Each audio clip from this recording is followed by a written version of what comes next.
Good morning everyone. Here I am, Ranu Pawar, and I am here to teach you mathematics. Today we are going to start the second lesson of the class 7. It's about fractions. ये fractions के बारे में है. Fractions आपने इससे पहले भी पढ़ा हुआ है. Fraction क्या होता है? किसी भी चीज के पार्टीशन को क्या कहते हैं? फ्रैक्शन कहते हैं. ठीक है. और अगर उसमें या तो आप ऐसे भी समझ सकते हो कि कोई दो नंबर जब स्लैश के साथ लिखे जाते हैं तो वो क्या किस तरीके से आप पहचान सकते हो? अगर दो नंबर स्लैश के साथ लिखे गए हैं तो आप उन्हें क्या बोल सकते हो? फ्रैक्शन बोल सकते हो. ठीक है.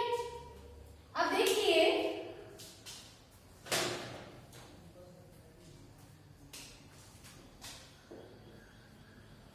फ्रैक्शन जो होते हैं that is a part of any number. किसी भी नंबर का पार्ट जो होता है वो क्या कहलाता है? फ्रैक्शन कहलाता है.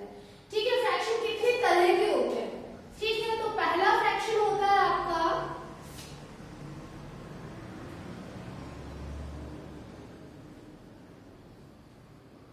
Proper fraction. ठीक है. प्रॉपर फ्रैक्शन क्या होता है? ऐसे फ्रैक्शंस जिनमें जो डेनोमिनेटर, देखिए फ्रैक्शंस एक चीज और पढ़ लेते हैं. मान लीजिए कि आपने कोई नंबर लिखा हुआ है, इस तरीके से लिख दिया स्लैश के साथ, या फिर आप इसको कैसे इस तरीके से भी बोल सकते हो. ठीक है. तो फ्रैक्शन में जो ऊपर वाला पार्ट होता है उसको बोलते हैं न्यूमरेटर. क्या बोलते हैं उसको? न्यूमरेटर. ओके. और जो नीचे वाला पार्ट होता है इसको बोला जाता है डेनोमिनेटर. ठीक. ऊपर वाले पार्ट को बोला जाता है न्यूमरेटर और नीचे वाले पार्ट को बोला जाता है डेनोमिनेटर. अब देखिए प्रॉपर फ्रैक्शन क्या होता है. प्रॉपर फ्रैक्शन में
एक एग्जाम्पल ले लेती हूँ, ठीक है। ये एग्जाम्पल किसका है? ये एग्जाम्पल किसका होना चाहिए? ये एग्जाम्पल इम्प्रॉपर फ्रैक्शन का एग्जाम्पल होना चाहिए, ठीक है। अब आपको क्या करना पड़ता है? अगर आपको इसको मिक्स फ्रैक्शन बनाना है, आप इसको डिवाइड करते हैं, ठीक है। डिवाइड करने के लिए डिवाइड करने का तरीका देखिए क्या होता है।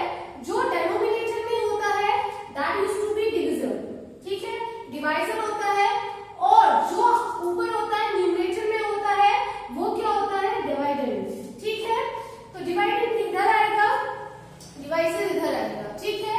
अब इसके बाद आप क्या कर दीजिए? डिवाइड कर दीजिए, ठीक। तो आप जब टेबल रिसाइड करेंगे तो 2 1 जा 2 हो जाएगा यहाँ पर, ठीक। और आपका ये कितना आ गया? 1 आ गया, ठीक है। 1 आपका क्या है? रिमाइंडर है, क्योंकि इससे आगे आप 1 जो है वो डिवाइजर से छोटा है तो आप आगे डिवाइड नहीं कर सकते, तो ये क्या बन जाएगा? रिमाइंडर बन जाएगा, ठीक है। अब देखिए आप मिक्स फ्रैक्शन करके इसको कैसे लिखते हैं। आपके पास 3 नंबर्स है, अभी एक है, आपके पास 4 नंबर्स है, ठीक है। ये इसको आप बोलते हैं डिविजर, ये डिविडेंड, ये क्वोशिएंट और ये है रिमाइंडर, ठीक है। जब आपको क्या करना होता है? मिक्स फ्रैक्शन लिखना होता है, तो मिक्स फ्रैक्शन लिखने के लिए आप जो आपने डिवाइड करके निकाला है इसको किस तरीके से कन्वर्ट करते हैं ये सीखेंगे, ठीक है। तो जो डेनोमिनेटर में है वो डेनोमिनेटर में ही रहता है, ठीक है। रिमाइंडर जो सबसे नीचे है, डिवाइड करने पर जो सबसे नीचे आया है 1, रिमाइंडर वो सबसे ऊपर लिखा जाता है, ठीक है। और क्वेश्चन जितनी बार आपने ये टेबल रिसाइड किया है वो आपका कहाँ लिखा जाता है? साइड में लिखा जाता है, ठीक। तो आपको मिक्स फ्रैक्शन लिखना आ गया, डेनोमिनेटर में जो रहता है वो तो वही रहेगा, ठीक है। और जो न्यूमरेटर है, जो आपका रिमाइंडर है, सॉरी, हाँ, वो सबसे ऊपर लिखा जाता है, और जो आपका क्वेश्चन है वो बगल में आता है, ठीक है। तो इस तरीके से आप मिक्स फ्रैक्शन लिखते हैं, ठीक। अब मैं आपको ये सिखाती हूँ कि मिक्स फ्रैक्शन को आप इम्प्रॉपर फ्रैक्शन में कैसे कन्वर्ट करते हैं। तो अगला पॉइंट है आपका, how can we convert mix fraction in improper fraction, ठीक है। How can we convert mix fraction into improper fraction. Mix fraction को आप इम्प्रॉपर फ्रैक्शन में कैसे कन्वर्ट करते हो, ठीक है। मान लीजिए आपके पास कोई आपको क्वेश्चन ये दे दिया गया है, and this is example of mix fraction. आपको इसको किस में बदलना है? आपको इसको इम्प्रॉपर में बदलना है, ठीक है। तो आप क्या करते हैं? सबसे पहले जो डेनोमिनेटर है उसकी मल्टीप्लाई जो आपका क्वेश्चन है, जो बगल में लिखा हुआ नंबर है, होल नंबर, उससे उसकी मल्टीप्लाई कर देते हैं, ठीक है। इसके बाद जो आपका सबसे ऊपर नंबर होता है, ठीक है, उसको आप क्या कर देते हो? जोड़ देते हो, ठीक है। और इस तरीके से आपका क्या बन जाता है? ये आंसर क्या आ जाएगा? ये आ जाएगा इम्प्रॉपर फ्रैक्शन। इस नंबर की जगह मैं कोई और नंबर ले रही हूँ, so that you will not confuse in 2 and 2। तो 3 पहले किससे मल्टीप्लाई करेगा? 3 मल्टीप्लाई करेगा पहले 1 से, और फिर इसमें क्या ऐड हो जाएगा? 2 ऐड हो जाएगा। अब बॉडी मास के अकॉर्डिंग पहले मल्टीप्लाई करते हैं, उसके बाद हम ऐड करते हैं। तो ये आ जाएगा 3 1 जा 3 प्लस 2 अपॉन 3, और ये क्या आ गया? 5 अपॉन 3। और देखिए इस फ्रैक्शन में डेनोमिनेटर छोटा है और न्यूमरेटर बड़ा है, तो ये किसका एग्जाम्पल है? इम्प्रॉपर का एग्जाम्पल है। मतलब मिक्स फ्रैक्शन को सॉल्व करने पर जो फ्रैक्शन आते हैं वो इम्प्रॉपर फ्रैक्शन होते हैं, और इम्प्रॉपर को सॉल्व करने पे जो फ्रैक्शन आते हैं वो मिक्स फ्रैक्शन होते हैं। देखिए एक्सरसाइज 2.1 में आपको कहा गया सॉल्व कीजिए। आपको यहाँ पे बहुत सारे क्वेश्चंस दिए गए हैं जिनमें कि आपको फ्रैक्शंस को माइनस करना, प्लस करना, मोर देन 2 फ्रैक्शंस को कैसे ऐड करते हैं, मिक्स फ्रैक्शंस को कैसे ऐड करते हैं, ये सब चीजें इन्होंने आपको सिखाने की कोशिश की है, ठीक है। तो आपको क्या करना है? हमें पता है कि किसी भी फ्रैक्शन को प्लस करने के लिए और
Now you can